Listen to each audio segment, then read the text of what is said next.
हे दोस्तों, this is Mukesh.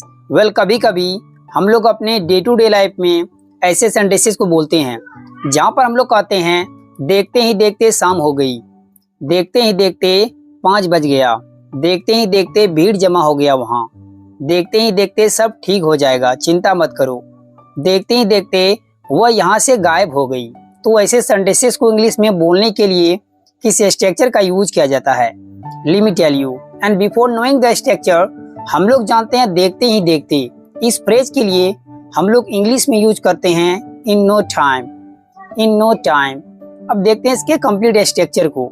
Structure में सबसे पहले लगाएंगे सेंटेंस, जो भी सेंटेंस आप बोलना चाहते हैं, उसके बाद आपको लगाना पड़ेगा इन नो टाइम। आप चाहे तो इन नो टाइम को स्टार्टिंग में भी राइट कर सकते हैं, बशर्ते उसके बाद एक कॉमा देना पड़ेगा और लास्ट में सेंटेंस, लेकिन जनरली लोग लास्ट में ही लगाते हैं। अब इस स्ट्रक्चर को बेटर तरीके से समझने के लिए कुछ एग्जांपल्स लेते हैं। तो आज का पहला सेंटेंस है देखते ही देखते शाम हो गई। इस सेंटेंस के लिए आप कह सकते हैं it was evening in no time, it was evening in no time. You can also say in no time it was evening, in no time it was evening. You can also say it became evening in no time. Next sentence, देखते ही देखते 5 बज गया। इस sentence के लिए आप कह सकते हैं it was 5 o'clock in no time, it was 5 o'clock in no time. O'clock की जगह PM या AM कर सकते हैं। It was 5 PM in no time. Next sentence, देखते ही देखते वहाँ भीड़ जमा हो गया। तो इस सेंटेंस के लिए आप कह सकते हैं a crowd gathered there in no time, a crowd gathered there in no time. You can also say there was a crowd in no time, there was a crowd in no time. Next sentence, देखते ही देखते सब ठीक हो जाएगा, चिंता मत करो। तो इस सेंटेंस के लिए आप कह सकते हैं don't worry everything will be all right in no time, don't worry everything will be all right in no time. All right की जगह फाइन का यूज कर सकते हैं, don't worry everything will be fine in no time. Next sentence, देखते ही देखते वह वहां से गायब हो गई। तो इस सेंटेंस के लिए आप कह सकते हैं she disappeared from there in no time, she disappeared from there in no time। Hey guys, इसी जुड़े मैं आपको एक सेंटेंस दे रहा हूँ, उसको ट्रांसलेट कीजिए, ऐड कीजिए कमेंट बॉक्स में। If you make any mistake then I will correct it. Guys, video कैसी लगी? अच्छी लगी तो एक लाइक कर दीजिए, मेरे चैनल को सब्सक्राइब कर ले और बेल आइकन को भी हिट कर ले ताकि मेरा रोज आने वाली वीडियो की नोटिफिकेशन बिल्कुल टाइम पर मिलती रहे। Thanks for watching friends and do not forget to share this video. किसी भी कीमत पर ऐसा नहीं होगा, किसी भी कीमत पर मैं तुम्हें जाने नहीं दूंगा, किसी भी कीमत पर वह तुम्हें नहीं हरा सकता, किसी भी कीमत पर तुम परीक्षा पास नहीं कर पाओगे। तो ऐसे सेंटेंसेस को बनाने के लिए जिस स्ट्रक्चर का यूज किया जाता है, पहले उसी को जानते हैं। और स्ट्रक्चर जानने से पहले हम लोग जानते हैं किसी भी कीमत पर।